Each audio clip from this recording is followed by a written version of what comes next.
नमस्कार, I welcome you in biology word to word. जैसा कि लास्ट वीडियो में हमने पेज नंबर 23 तक कर लिया था और आपसे बोला गया था कि आपको कुछ एक्स्ट्रा पॉइंट्स हम डिस्कस करेंगे। तो चलिए स्टार्ट करते हैं।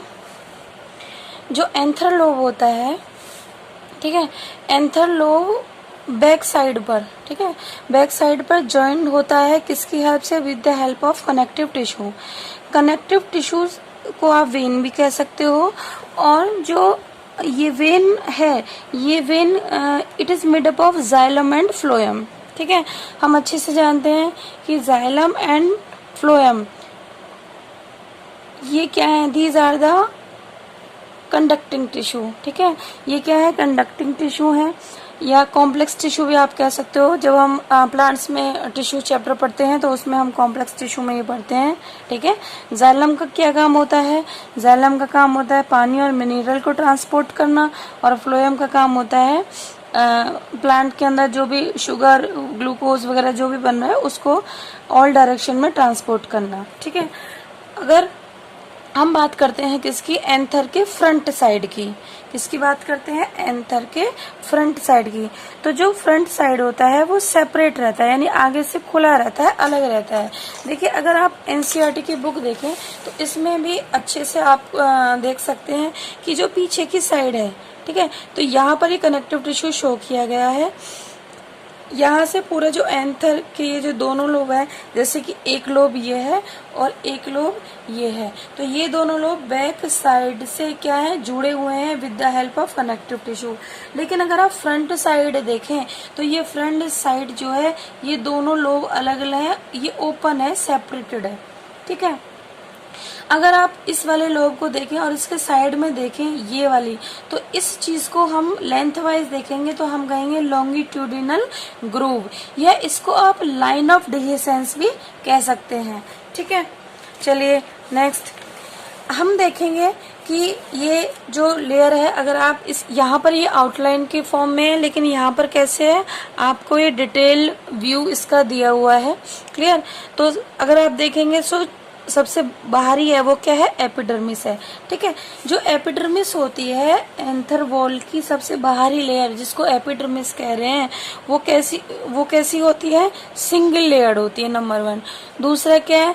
उसकी जो एपिडर्मल सेल्स हैं वो कैसी होती हैं? लिविंग होती हैं।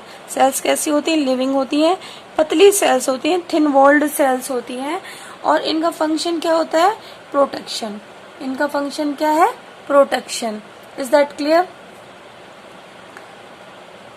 नेक्स्ट हम बात करेंगे किसकी? एंडोथीशियम की।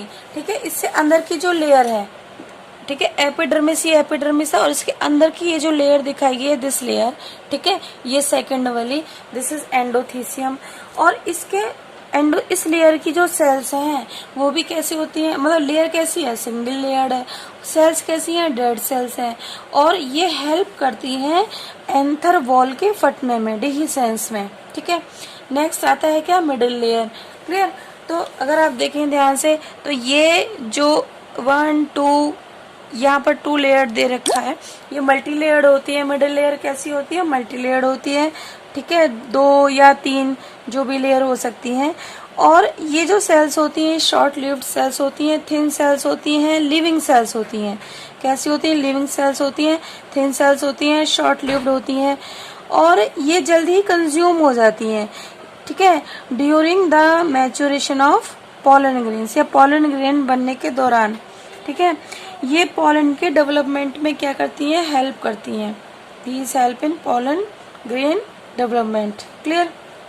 एक और मैं पॉइंट अपने स्टूडेंट को बताना चाहूंगी कि जो एंडोथीलियल सेल्स होती हैं, इन सेल्स पर थिकनिंग होती है। इनकी जो सेल वॉल होगी उस पर थिकनिंग होगी, और वो थिकनिंग किसकी होती है? अल्फा सेल्यूलोज की। किसकी होती है? अल्फा सेल्यूलोज की। लेकिन अगर हम एंथर के कौन से हिस्से की बात कर रहे हैं? हम बात कर रहे हैं ये लॉन्गिट्यूडिनल ग्रूव की। तो यहाँ पर जो ये एंडोथीसियम लेयर है, इस पोर्शन में ठीक है। ये जो यहाँ की जो एंडोथीसियम लेयर होगी और यहाँ पर इसकी जो सेल्स है उन सेल्स में ये अल्फा सेलुलोज की थिकनिंग नहीं होगी। इसका मतलब ये है कि यहाँ पर ये जो थिकनिंग है वो एब्सेंट है यहाँ पर, ठीक है। और इस तरीके से यहाँ पर ये कहीं ना कहीं आप कह सकते हो कि लॉन्गिट्यूडनल ग्रूव, ये जो लाइन है ये कमजोर है, ठीक है, वीक है in comparison to the other part of the anther wall. और जहां पर और इस साइड पर क्योंकि जो एंडोथीलियल सेल्स हैं उनमें अल्फा सेलुलोज की थिकनिंग नहीं है, तो इन सेल्स को हम स्ट्रोमियम सेल्स कहेंगे। क्या कहेंगे? स्ट्रोमियम सेल्स।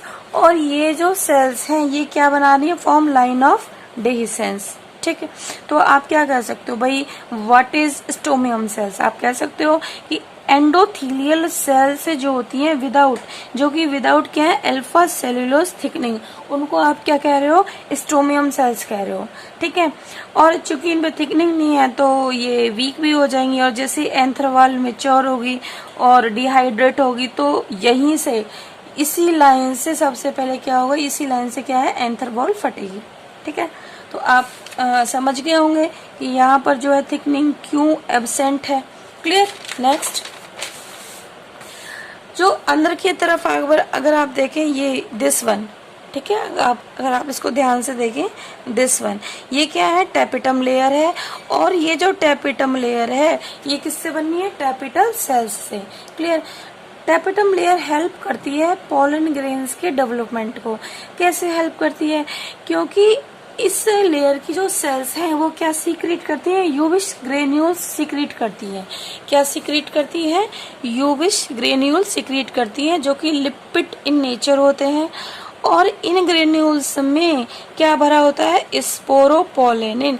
एक तरीके से आप ये कह सकते हो कि पोलन ग्रेन्स की जो आउटर वॉल है, जिसे हम एक्साइन कह रहे हैं, हम ये कहते हैं भाई exine is made up of sporopollenin. तो वो स्पोरोपोलेनिन आखिर कौन बनाता है? यही टैपिटल सेल्स क्या बनाती है? स्पोरोपोलेनिन बनाती है। क्लियर? ये जो टैपिटल सेल्स हैं ये एक चीज और बनाती हैं जिसको हम क्या कहते हैं? पोलन किट कहते हैं। अब ये पोलन किट क्या है? तो ये क्या है? कुछ ये येलो कलर्ड स्टिकी यानी चिपचिपी एक कवरिंग होती है पोलन ग्रेन्स के चारों तरफ। और ये जो कवरिंग है, ये स्टिकी जो मटेरियल है, ये